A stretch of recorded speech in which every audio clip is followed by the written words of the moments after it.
siempre debe ser correspondido, ¿sí? Entonces, Dios, que es amor, necesita una base donde poner su amor para a su vez ser amado, ser correspondido, ¿sí? Entendamos que en el principio, aunque sabemos que Dios no tuvo principio ni fin, pero entendamos que para nuestro lenguaje y nuestro entender de criaturas, en el principio Dios está solo, no hay nada, no hay nadie. La divinidad está sola. Sí se entiende, ¿verdad? Que no tuvo ni principio ni fin. Es para darlo a entender a los niños, ¿sí? Entonces, la divinidad, que es amor, quiere ser correspondido, necesita una base donde poner ese amor. Entonces aquí Jesús le dice a Luisa que Dios se amó tanto a sí mismo, ¿sí? Porque el amor es, ¿cómo se define el amor? No es un sentimiento, el amor es darse. Siempre que tú amas a alguien, inmediatamente llega alguien, no necesariamente de pareja, sino llega alguien a quien tú quieres mucho. Ay, ¿qué quieres? ¿Un cafecito? O sea, nuestra primera reacción es dar, ¿sí?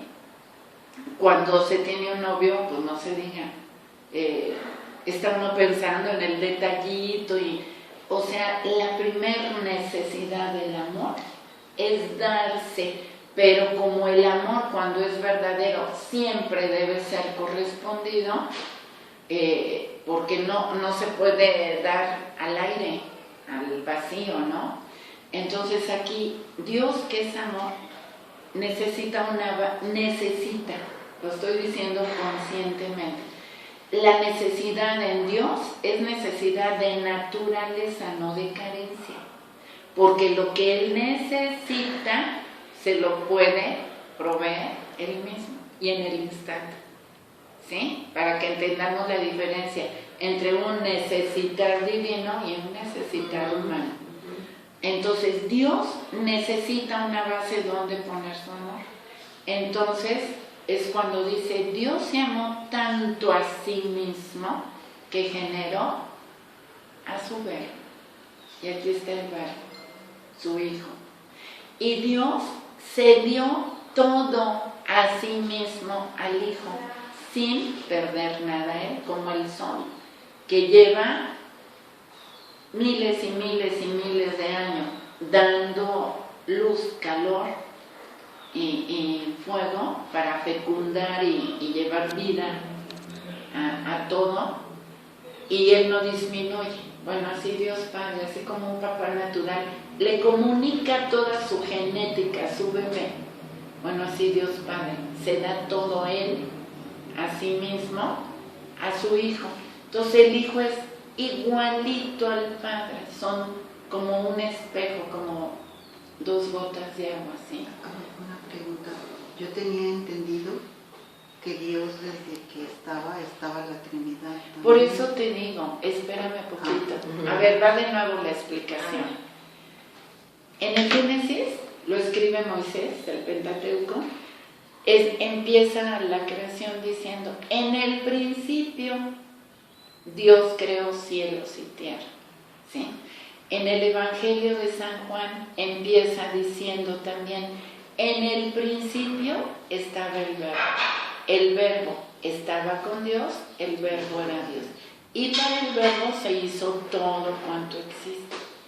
La Trinidad es eterna, no tuvo ni principio ni fin, pero Jesús nos lo explica de esta manera para que entendamos el movimiento de Dios. Pero por eso lo aclaré varias veces. Dios no tuvo ni principio ni tendrá fin, es eterno. Pero para que lo podamos entender, usamos de nuestro lenguaje. Y en nuestro lenguaje pues está la gramática por eso les anticipo mucho del principio, ¿sí? Te quedas más tranquila. Antes de Papá Dios, Mamá María y San José, ¿qué había? Y yo pues en automático le dije, pues Adán y Eva. No, claro que no, antes. O sea, ella entendiendo que pues que Dios, Jesús, María y José fueron el principio de todo. Y cuando yo le quise explicar lo de Eva María, acabó llorando.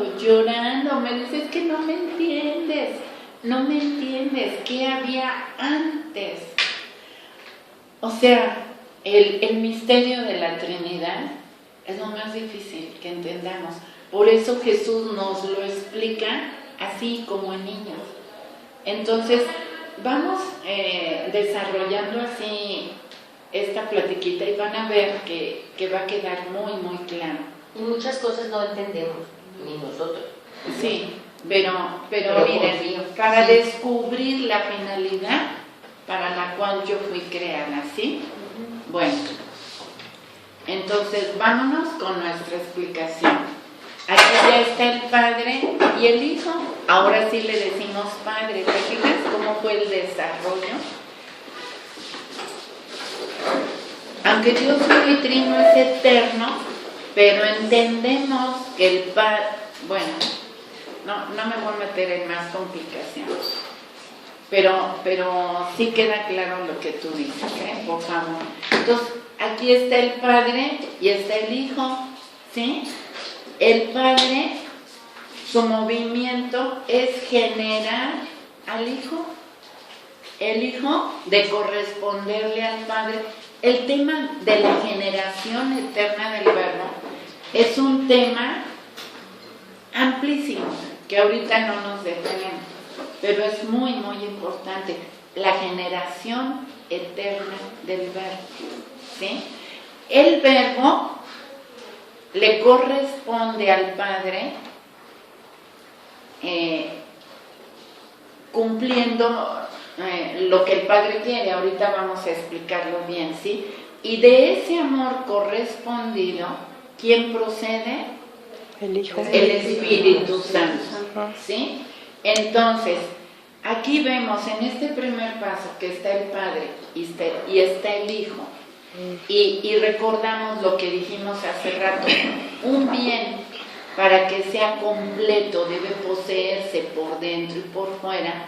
Entonces, desde toda la eternidad queridita, pero lo ponemos aquí como que en este momento, en este punto vamos a decir, se decreta, la Sacrosanta Trinidad decreta la encarnación del Verbo, desde ab eterno, es decir, desde la eternidad, y todo en un punto solo, en un acto único y eterno, que es Dios.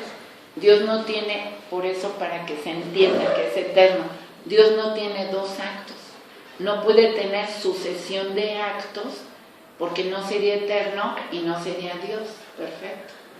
Si Dios hace dos actos, querrá decir que el primero no le salió tan bien o no fue completo, que tiene que hacer otro.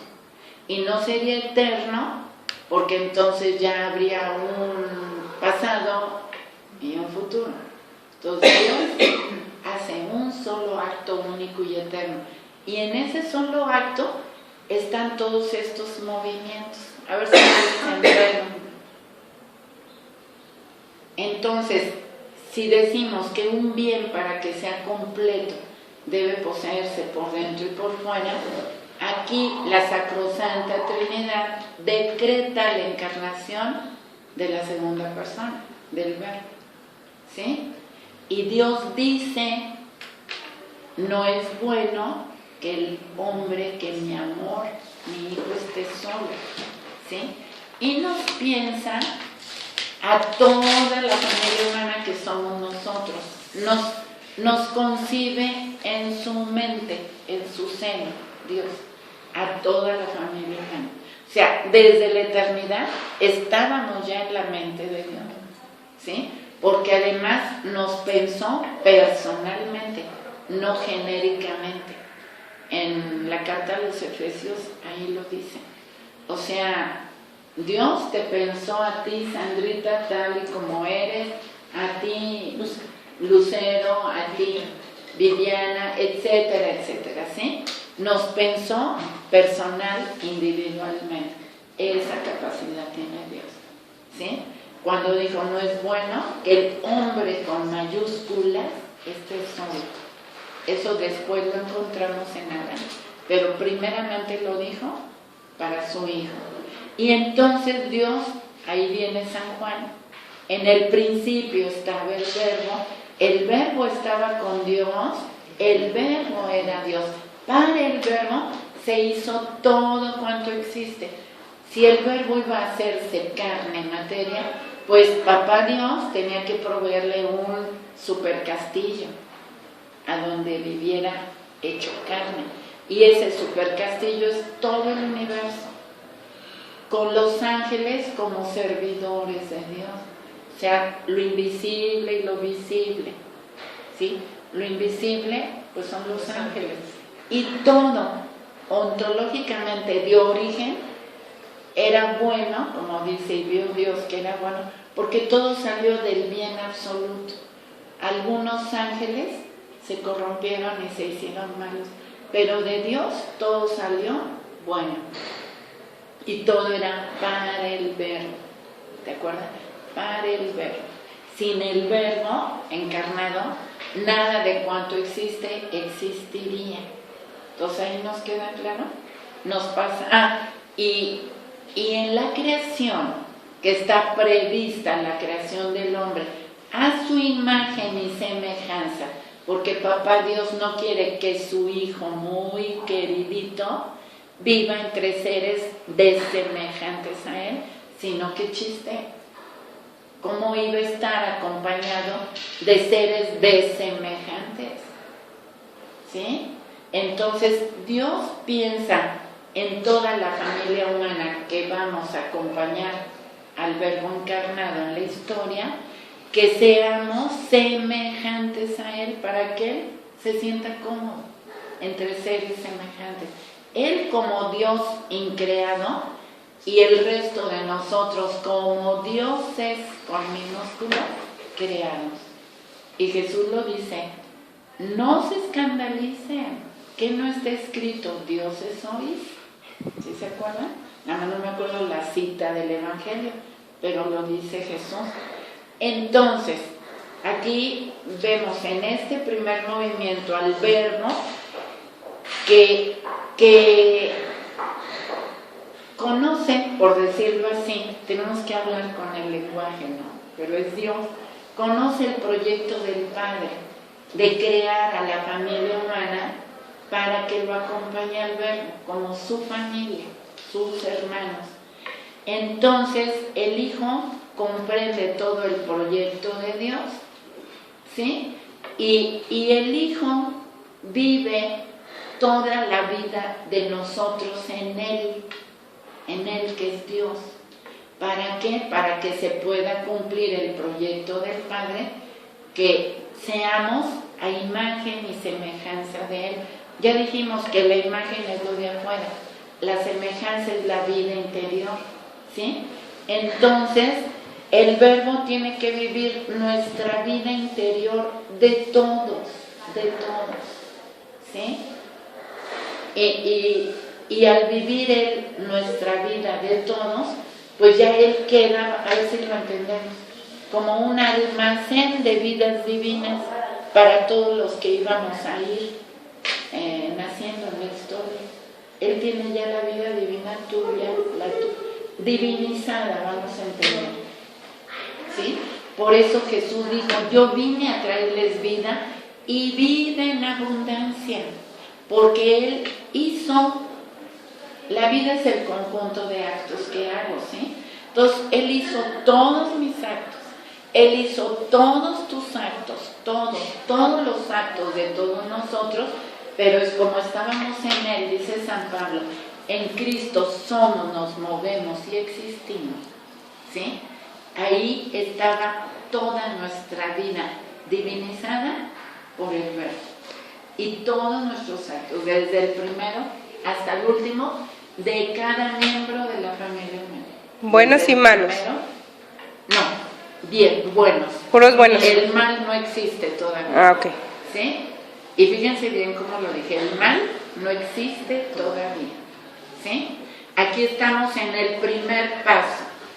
Nos vamos al segundo paso. Aquí ya no vemos al Padre, vemos al Hijo. ¿Dónde está el Padre? ¿El cielo? En el Hijo. ¿Se acuerdan? Yo no he venido a hacer mis obras, es mi Padre que mora en mí, que hace sus obras en mí. Quien me ve a mí, ve al Padre. Y el Espíritu Santo procediendo eternamente de esa relación amorosa. ¿Sí? Entonces, en el segundo paso ya está la criatura, ya está en físico, ya está de bulto, ya está el muñequito ahí de barro. Y perdón, acá yo les decía, el Padre le comunica todo lo que Él es al Hijo. Es decir, le comunica su ser al Hijo. Por eso el Hijo es Dios. Ya estamos en la segunda escena. Aquí está Jesús, el Verbo encarnado, aunque todavía no en la historia, porque solo está Adán. ¿Le podemos emparejar tantito ahí? Sí, acá. Perdón. Bueno, Sí, está bien. De todos sí se empareja porque hay ruido, si quieres. Sí, entonces, aquí vemos al Hijo, con la Trinidad ya sabemos cómo, y aquí está Adán.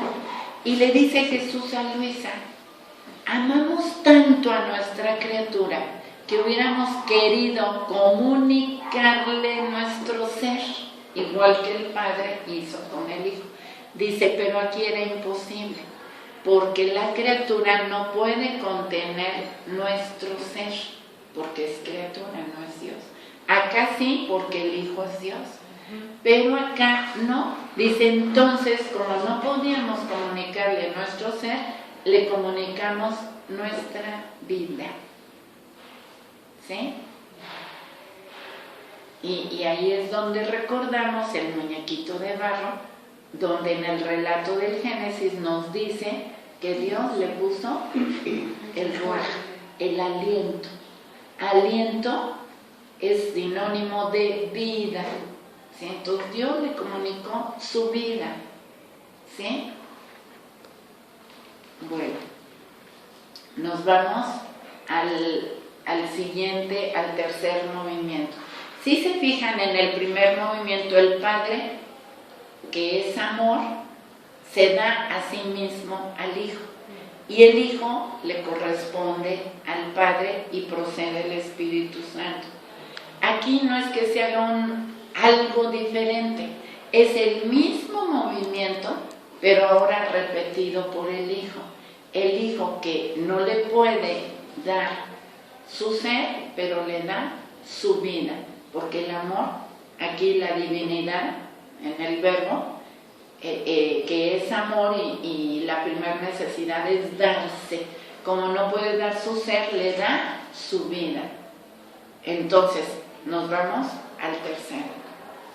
Aquí ya no vemos al Verbo. ¿Dónde está el Verbo? Encarnado, Jesús.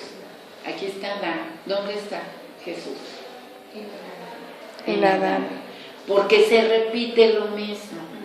Ahora a nosotros nos va enseñando Jesús que digamos, porque es repetir la vida de Jesús.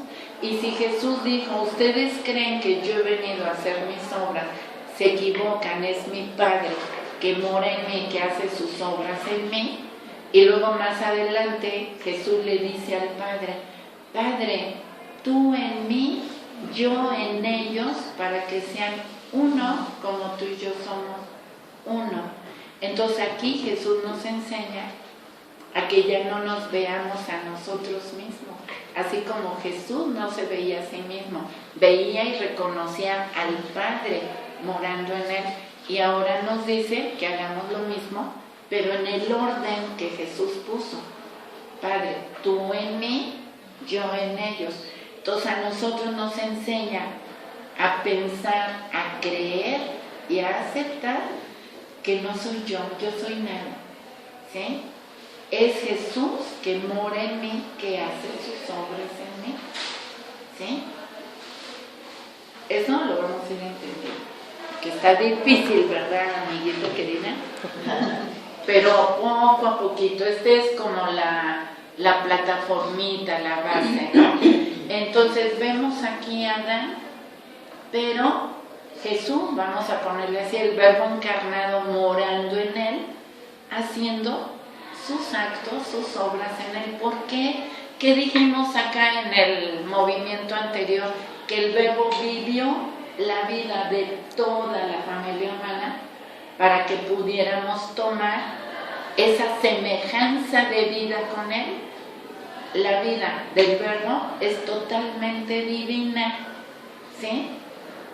Entonces, Adán, desde su primer respiro, su primer latido, su primer movimiento, su primer mirada, sus primeros actos, no los hizo él, sino que tomaba de los actos suyos de Adán, que divinizó ya el Verbo en él los tomaba y todos sus actos de Adán eran divinos. Siendo criatura humana, era divino.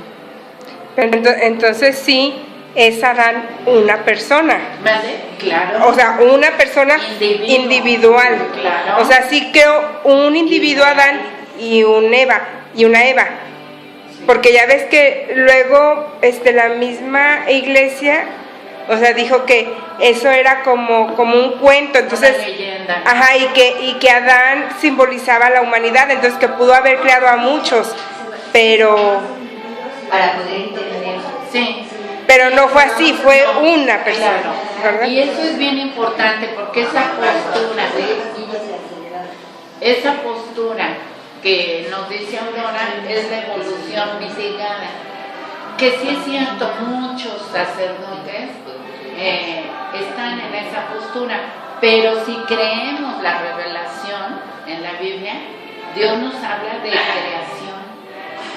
¿Sí? Bueno, entonces sigamos.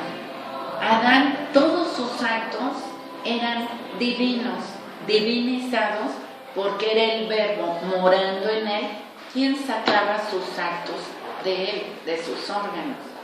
¿Sí? Ahorita les explico un poquito eso, porque siempre la primera plática siempre es así como muy técnica, muy llena De mucha luz. de datos, Justificar, pero ¿no? se entiende. Sí. Bueno, entonces ya vamos a acabar, estamos en el tercer movimiento ya, ¿verdad? Yo todavía no entiendo. Me cae si se entiende, ¿no? Bueno, es que yo ya lo he oído muchas veces. Bueno, lo que yo creo es que nunca vamos a entender en su totalidad la Trinidad.